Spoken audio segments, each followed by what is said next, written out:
ಹೆಂಗಿತ್ತು ಈ ಹೋರಾಟ? ಯಾಕೆ ಮಂಗಳೂರು ಕರ್ನಾಟಕಕ್ಕೆ ಬರಬೇಕು ಸರ್? ಇವತ್ತು ನಾನು ಈ ಚರ್ಚೆಯಲ್ಲಿ ಭಾಗವಹಿಸ್ತಿರೋದು ತುಂಬ ಖುಷಿಯಿಂದ, ಓಕೆ, ಅತ್ಯಂತ ಆನಂದದಿಂದ ನಾನು ಈ ಚರ್ಚೆಯಲ್ಲಿ ಭಾಗವಹಿಸ್ತಾ ಇದ್ದೀನಿ. ಯಾಕಂದರೆ ಈ ಮಂಗಳೂರು ವಿಭಾಗದ ಕೂಗು ನಾನು 2000ರಿಂದ ಶುರು ಮಾಡಿದ್ದೆ. ಇವತ್ತು ನಾವು 26 ಕಲ್ತಿದ್ದೀವಿ. 2000ನಲ್ಲಿ ನಾನು ಸ್ಟಾರ್ಟ್ ಮಾಡಿದೆ.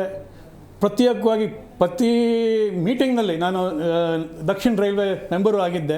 ಅಲ್ಲೂ ನಾನು ಈ ಪ್ರಶ್ನೆ ಪದೇ ಪದೇ ಕೇಳ್ತಿದ್ದೆ, ನಮಗೆ ಮಂಗಳೂರು ತುಂಬ ಅನ್ಯಾಯ ಆಗ್ತಿದೆ, ಕರಾವಳಿ ಜನತೆಯ ಏನು ಅವರ ರಿಕ್ವೈರ್ಮೆಂಟ್ಸ್ ಇದೆ, ಅವರು ಏನು ಟ್ರೈನ್ಸ್ ಡಿಮ್ಯಾಂಡ್ ಇದೆ, ಫೆಸಿಲಿಟೀಸ್ ಡಿಮ್ಯಾಂಡ್ ಇದೆ, ಅದು ಪೂರೈ ಆಗ್ತಾಯಿಲ್ಲ. ದಯವಿಟ್ಟು ನೀವು ಈ ಮಂಗಳೂರು ರೈಲ್ವೆ ಡಿವಿಷನ್ ಘೋಷಣೆ ಮಾಡಿ ಮತ್ತು ಅದನ್ನ ಸ್ಥಾಪನೆ ಮಾಡಿ ಅಂತ ಮಾಡ್ತಿದ್ದೆ. ಕ್ರಮೇಣ ಒಂದು 8-10 ವರ್ಷ ಆಯಿತು. ನಾವು ಪ್ರತ್ಯೇಕವಾಗಿ ಮೀಟಿಂಗು, ನಾನು ಆರ್ಟಿಕಲ್ಸ್ ಬರೀತಿದ್ದೆ ಪೇಪರ್, ಕನ್ನಡಪ್ರಭ, ವಿಜಯವಾಣಿ, ವಿಜಯ ಕರ್ನಾಟಕ.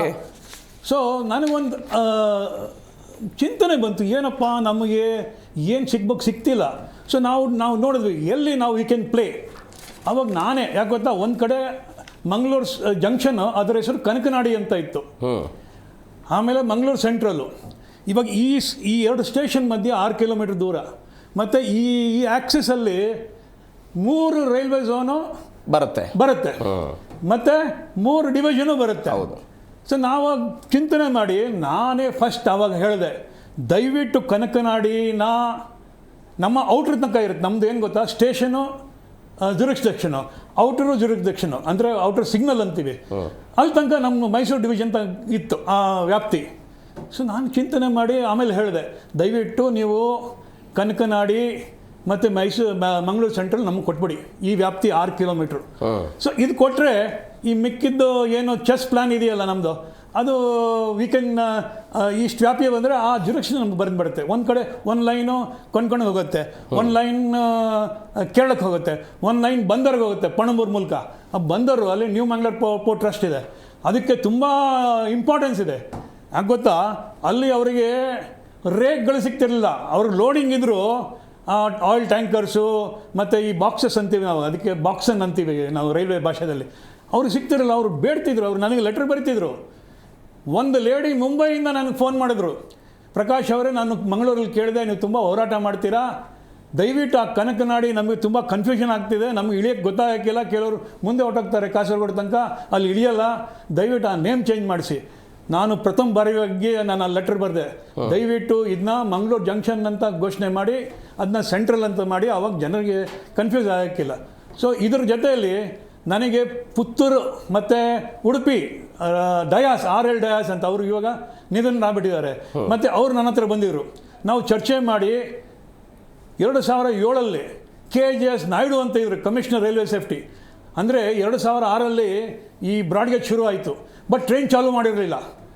ನಾವು ಅವ್ರ ಹತ್ರ ಹೋದ್ವಿ, ಅಲ್ಲ ಸರ್, ಕನ್ಸ್ಟ್ರಕ್ಷನ್ ಆಯಿತು, ನೀವು ಇನ್ಸ್ಪೆಕ್ಷನ್ ಮಾಡಿದ್ರಿ, ನಿಮ್ದು ಎಲ್ಲಿದೆ ನಿಮ್ಮ ಹೋಲ್ಡು, ನೀವು ಕೊಟ್ಟ ಮೇಲೆ ಅದು ಓಪನ್ ಲೈನು ನಿಮ್ಮ ವ್ಯಾಪ್ತಿಗೆ ಬರಲ್ಲ, ಅದು ಹೆಂಗೆ ಹೇಳ್ತೀರಾ? ಅವ್ರು ಹೇಳ್ತಿದ್ದಾರೆ ಸೌತ್ ವೆಸ್ಟರ್ನ್ ರೈಲ್ವೆ ಅವರು, ಅದು ಕಮಿಷನರ್ ರೈಲ್ವೆ ಸೇಫ್ಟಿ ಅವರು ಇದಿದೆ, ಅವ್ರ ಅನುಮತಿ ಬೇಕು. ಅವ್ರು ನನಗೆ ಪತ್ರ ಬರೆದ್ರು, KJS ನಾಯ್ಡು, ಇದು ಓಪನ್ ಲೈನು, ಇದಕ್ಕೆ ನನಗೆ ಏನು ಸಂಬಂಧ ಇಲ್ಲ.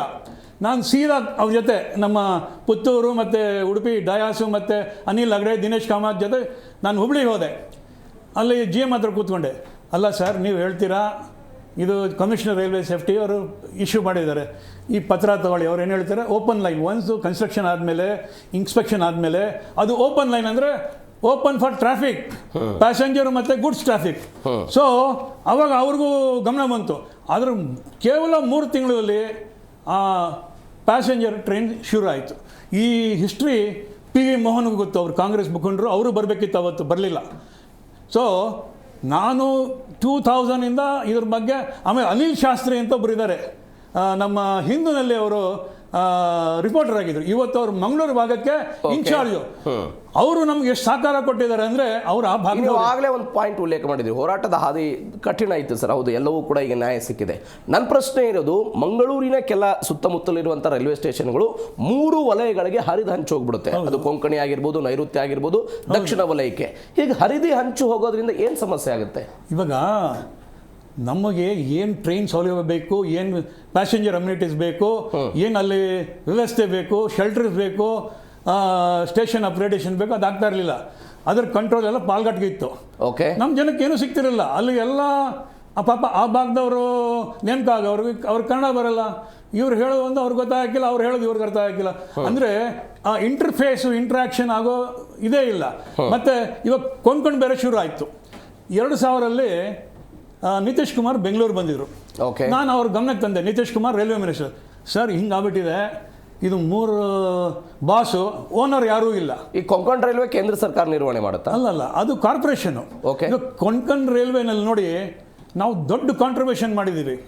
ಯಾಕೆ ಮಾಡಿದ್ವಿ ಅಂದರೆ ಹಿಂಟರ್ಲ್ಯಾಂಡ್ ಕನೆಕ್ಟಿವಿಟಿ ಸಿಗುತ್ತೆ ನಮಗೆ, ಮತ್ತೆ ನಮ್ಮ ಜನಕ್ಕೂ ಕರಾವಳಿ ಜನಕ್ಕೂ ರೈಲ್ವೆ ಆಕ್ಟಿವಿಟಿ ಆಗುತ್ತೆ, ಬ್ರಾಡ್ಗೇಜ್ ಬರುತ್ತೆ ಅಂತ. ನಮ್ಮದು 10% ಪಾಲ್ದಾರ ಇದೆ ನಾವು.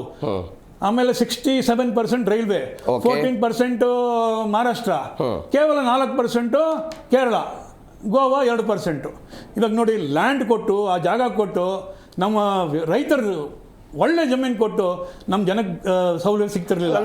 ನನ್ನೊಂದು ಬೇಸಿಕ್ ಪ್ರಶ್ನೆ ಸರ್, 3177 ಕಿಲೋಮೀಟರ್ ಇರುವಂಥ ನೈಋತ್ಯ ರೈಲ್ವೆ ವಲಯ 84% ಹೆಚ್ಚಿನ ವ್ಯಾಪ್ತಿಯನ್ನು ಕರ್ನಾಟಕದಲ್ಲಿ ಹೊಂದಿದೆ. ಉಳಿದಿದ್ದು ಬೇರೆ ಬೇರೆ ರಾಜ್ಯಗಳಲ್ಲಿ ಇದೆ, ಆ ಮಾತು ಬೇರೆ. ಆದರೆ ನಮ್ಮದೇ ರಾಜ್ಯದಲ್ಲಿರುವಂಥ ಮಂಗಳೂರನ್ನು ದಕ್ಷಿಣ ರೈಲ್ವೆ ವಲಯಕ್ಕೆ ಯಾಕೆ ಹಾಕಲಾಯಿತು?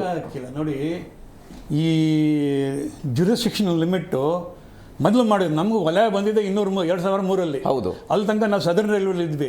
ಅಂದರೆ ಸದರ್ನ್ ರೈಲ್ವೆಯಿಂದ ನಮಗೆ ಏನೂ ಅನುಕೂಲ ಆಗಲಿಲ್ಲ. ಅದಕ್ಕೆ ನಾವು ಪದೇ ಪದೇ ನಮಗೂ ಒಂದು ಝೋನ್ ಬೇಕು ಅಂತ ಕಿಚ್ಚು ಮತ್ತು ಗಲಾಟೆ ಮತ್ತು ಬರವಣಿಗೆ ಮತ್ತು ಎಲ್ಲ ಮಾಡ್ತಿದ್ವಿ. 2003ರಲ್ಲಿ ನಮಗೆ ಜಾಗ ಸಿಕ್ತು. ಇಲ್ಲಿ ನೋಡಿ, ಬಳ್ಳಾರಿಲೂ ಅಷ್ಟೇ, ಅಲ್ಲಿ ಐರನ್ ರೋಡ್ ಟ್ರಾನ್ಸ್ಪೋರ್ಟ್ ಆಗುತ್ತೆ. ಅಲ್ಲಿ 2 ಲೈನ್ ಇದೆ, ಬಳ್ಳಾರಿಯಿಂದ ಗುಂತಕಲ್ ಹೋಗಿ 2 ಲೈನ್ ಇದೆ. ಆ control up to Guntakal outer ನಮ್ದಿದೆ. ಆದರೂ 1 ಲೈನ್ ಇವತ್ತು ಸೌತ್ ಸೆಂಟ್ರಲ್ ರೈಲ್ವೆ ಅವ್ರ ಅಡಿಯಲ್ಲಿದೆ. 1 ಲೈನ್ ಮಾತ್ರ ಕೊಟ್ಟಿದ್ದಾರೆ. ಅಂದರೆ ಇದು ಮೊದಲಿಂದಾನೇ ಸಂಚು ನಡೆದಿದೆ ದಕ್ಷಿಣ ರೈಲ್ವೆ. ಯಾಕೆ ಗೊತ್ತಾ, ಇವಾಗ ಮಂಗಳೂರಿಗೆ ನಾವು ಏನು ಬೆಂಗಳೂರಿಂದ ರೈಲ್ವೆ ಸಂಪರ್ಕ ಹಸನ್ ಮಾಡ್ತೀವಿ, ಅದಕ್ಕೊಂದು ಕಾರ್ಪೊರೇಷನ್ ಮಾಡಿದ್ರು. ಅದು ದುಡ್ಡು ಎಷ್ಟಿತ್ತು? 50 ಕೋಟಿ ನೀವು ಕಾರ್ಪೊರೇಷನ್ ಮಾಡೋ ಅವಶ್ಯಕತೆ ಆಯ್ತಾ? ಏನೋ ಸಂಚು ನಡೆದಿದೆ.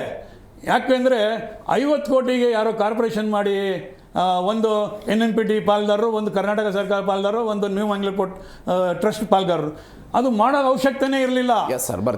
HMRDC Hassan Mangalore railway development corporation ಮಾಡೋ ಅವಶ್ಯಕತೆನೇ ಇರಲಿಲ್ಲ.